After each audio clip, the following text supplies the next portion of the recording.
Frankenstein is a reading experience I won't soon forget. We all use that phrase for various different reasons, unforgettable. This was an unforgettable experience. I will never forget this, etc. But what do we mean when we say that? Do we actually mean those words? Why do we even say them? Well, in some sense, this is obviously an unabashed hyperbole. It's just the way that we collectively decide to speak about things that have made an impression on us, even if they only made that impression at the time that we experienced them and not for a moment afterwards. Sometimes we use unforgettable to mean just that, unforgettable. The image evoked or seared into the mind burrows itself into the subconscious, never leaving, resurfacing every once in a while, but immune to the passage of time. Moments and experiences like these are usually relatively few and far between. In the muddled mess of assorted standstill images or 10-second looped clips that you can still recall from childhood, or those increasingly embarrassing teenage memories that haunt you every sleeping night, there may only be a few recollections that have truly remained in the brain due solely to their unforgettableness. The birth of a child, maybe. The death of a loved one, sure.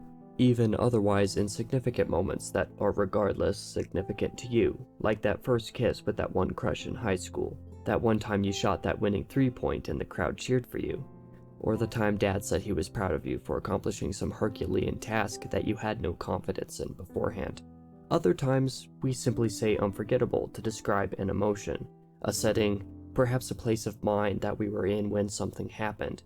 There are dozens of examples of places and moments throughout my school years that I will never forget solely because certain music I listened to conjures those images up from where a nostalgia link had been formed.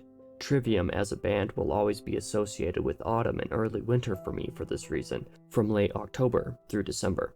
Skillet is another band that will always be associated with shoveling snow. Specific memories are brought to mind because of this kind of connection. But most of the time, the term unforgettable is just a hyperbole. A thing we say when we really liked something and perhaps hope that we won't forget it. Sometimes we do, sometimes we don't, and we rarely know what will stick and what won't. Yet in spite of this habitual phrasing, occasionally we do experience something that truly captures our minds, our imaginations, and our attention in a way that other things simply do not. Occasionally, that game that we play, or that movie that we watch, or that book that we read changes the way we see and interpret the world around us. Occasionally, we have no real expectations for what a piece of media we consume may or may not grant us. And occasionally, the surprise and genuine wonder that we feel after experiencing that new thing catches us so off guard that it truly becomes unforgettable. In a single sentence, this is how I felt about Frankenstein by Mary Shelley.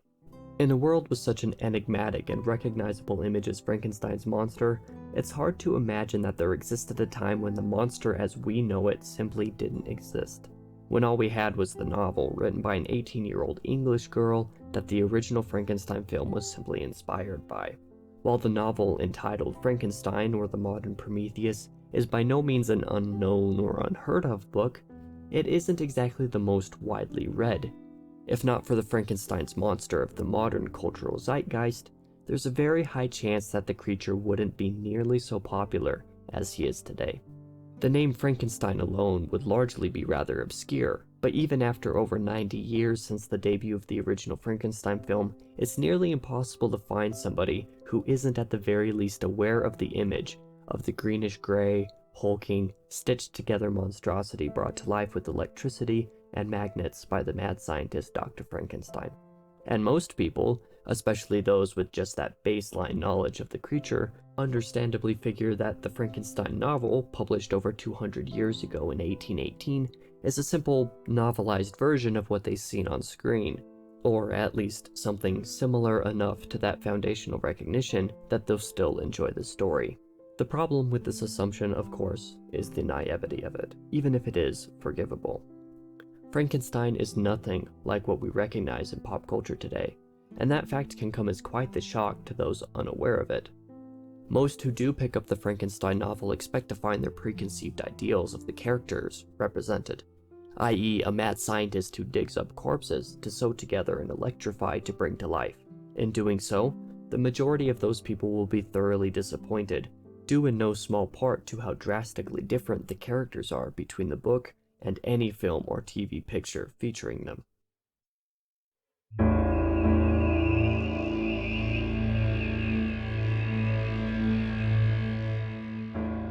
It was on a dreary night of November that I beheld the accomplishment of my toils.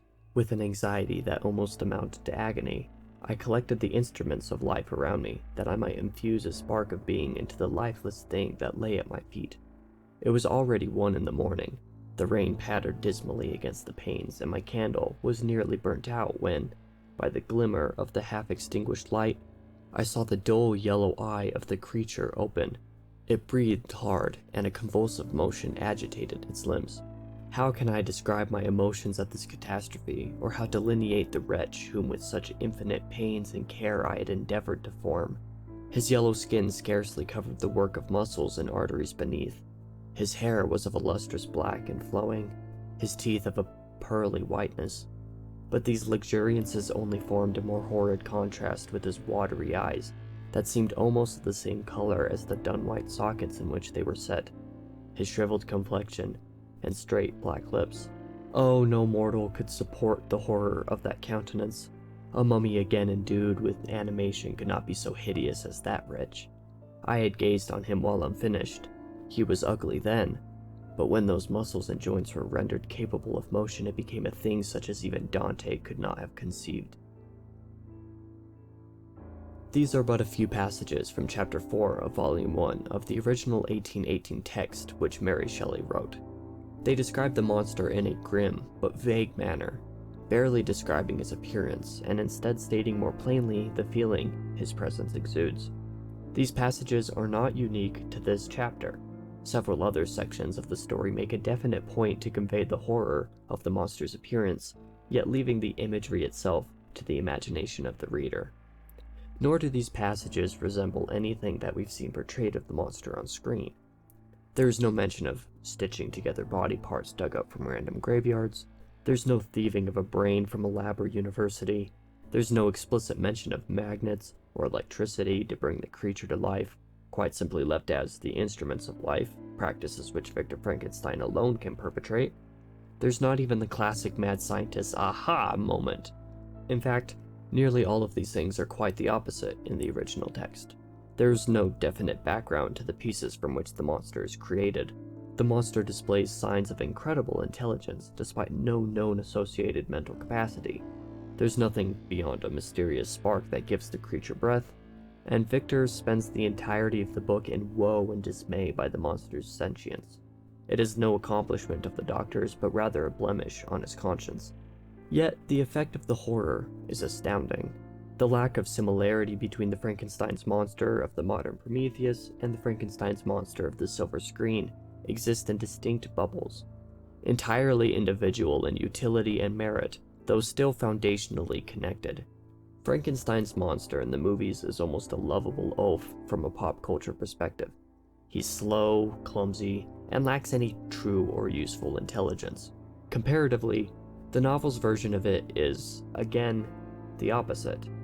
The image in my head was undefinable, yet legitimately terrifying in a way that would freeze me up if I came across it in the real world. The stature, the appearance, the eyes, all of it, and only intensified by the climactic meeting between Frankenstein and the monster, after which the creature blazes rather than lumbers away, following the exchange.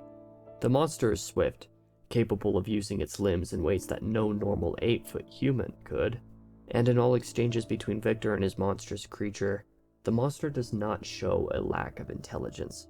It is in fact unbelievably articulate in speech, understanding, reason, and all manners of natural and common human behavior and habits.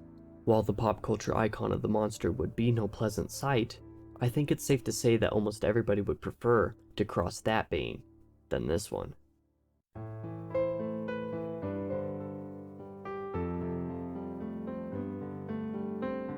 When one says the name Frankenstein, the vast majority of people are inclined to imagine or think about the monster. In fact, it's surprisingly still a common misconception that Frankenstein is indeed the name of the monster rather than the creator. All told, Those who only know the name Frankenstein because of those classic Universal monster flicks are likely to be even more caught off guard entering this novel, not just due to the differences in the monster itself, but also in the type of story it's telling. The story of Frankenstein begins with an Arctic expedition in which a man named Walton writes letters to his sister, Mrs. Saville. I believe I might be pronouncing that name wrong. I apologize if I am. The setting and writing of these letters is enticing, and if you've ever read Endurance, Shackleton's Incredible Voyage, this is a very familiar tone, one which I very much enjoy. And they tell of an occurrence in which Walton and his seafaring crew come across a man journeying across the ice, presumably in pursuit of another figure that the crew had seen not much earlier.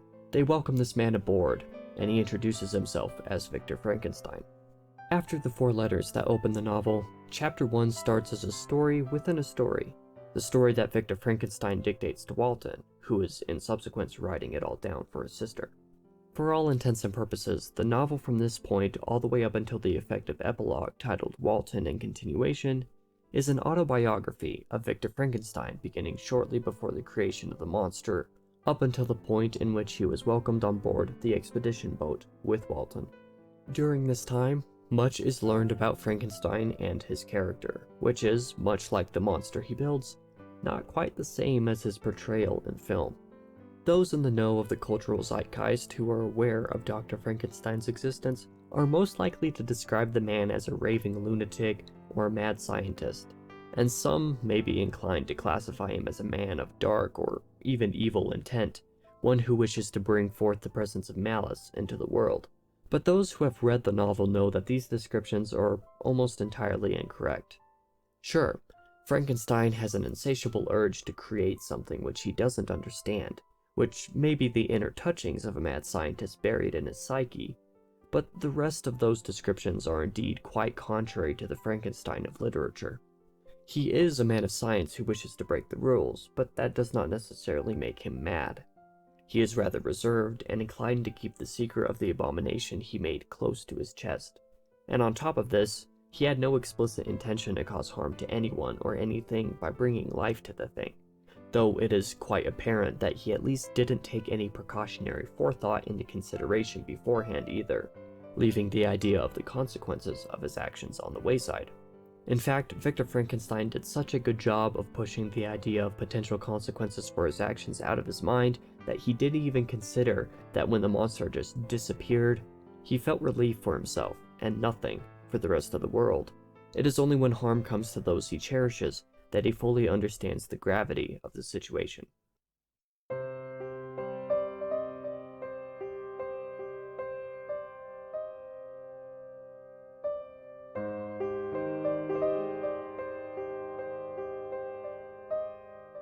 Perhaps the most captivating and enjoyable read of recent memory for me was the combined section of chapters 3 through 8 of Volume 2, a section in which the story within a story becomes a story within a story within a story.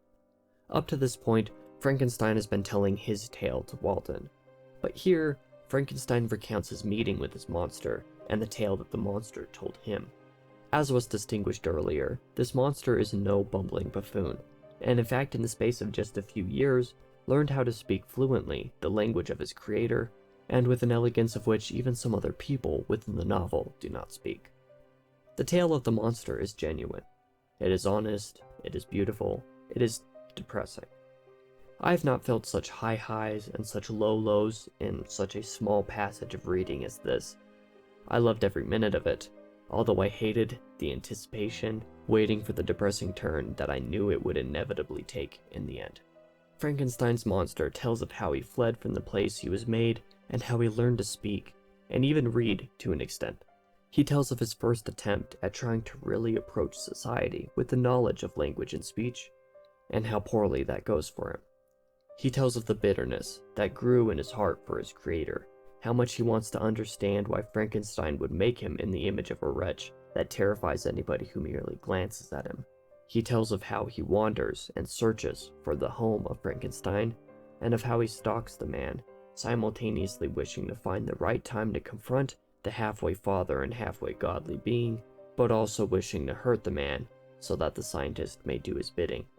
When Frankenstein had made the creature, he had fled the building when it came to life, only to come back later and find that it was gone. Over the following several months, Frankenstein was bedridden with sickness, a condition he succumbs to frequently in the novel, before returning home to his fiancée and family.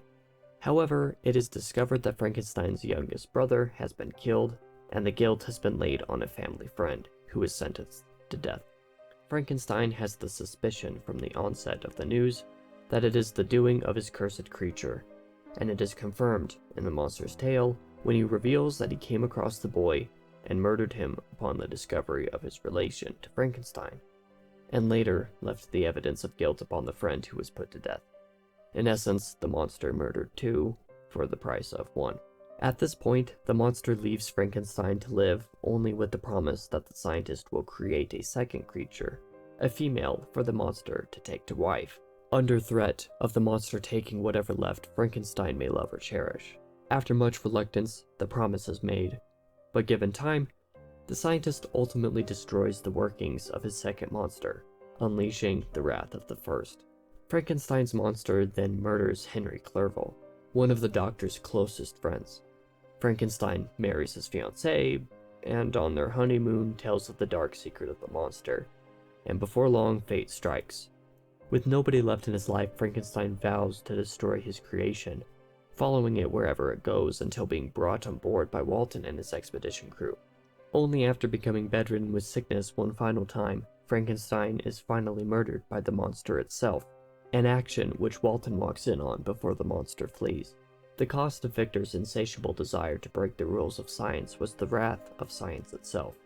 He tread a path which should never be trod. In Mary Shelley's Frankenstein, at the core is the tale of a man and a misunderstood creature whom he created. It's about the man, but the creatures who I came to love and whom my sympathy fell upon. Over the course of my reading, I experienced a roller coaster of emotions, the likes of which I don't think I've ever experienced, at least not the way that I did in this book, and the likes of which I don't anticipate feeling again. Frankenstein is essentially the genesis of science fiction, and while not the genesis of horror, is an early entry of the horror genre. It is also a time capsule of the time of England in which Shelley lived, with many of the horrors that she experienced in her life plainly evident in the dismal yet beautiful way she wrote. I was aware before I read this book that it would not give me anything like what the popular notion of what I may have expected would have wanted. As a result, I went in with virtually no set expectations, and the novel surprised me in a way that has been matched by few, if any. I may not always remember the details of the story. In fact, I actually had to reference the book several times to just confirm a few of the story bits that I summarized in the script and narrated in this video. But Frankenstein is not a story that I will soon forget. I believe that I'll remember the way that I felt in the beautiful moments of the creature retelling his story, and the despair I felt at the end of it, or the way that I was captivated by the writing despite it being over 200 years old. Immediately after finishing the final page of the effective epilogue, and setting the book down onto my desk, I believed that this story had somehow barged its way into my top 10 books of all time. Even now, as I write this nearly 2 full months later, and record it 2.5 months later, I can't say that that initial reaction has changed. In all of the ways that we remember the impact that a media has on us and the reaction we have to it, Frankenstein has become for me, and I believe will always be, unforgettable.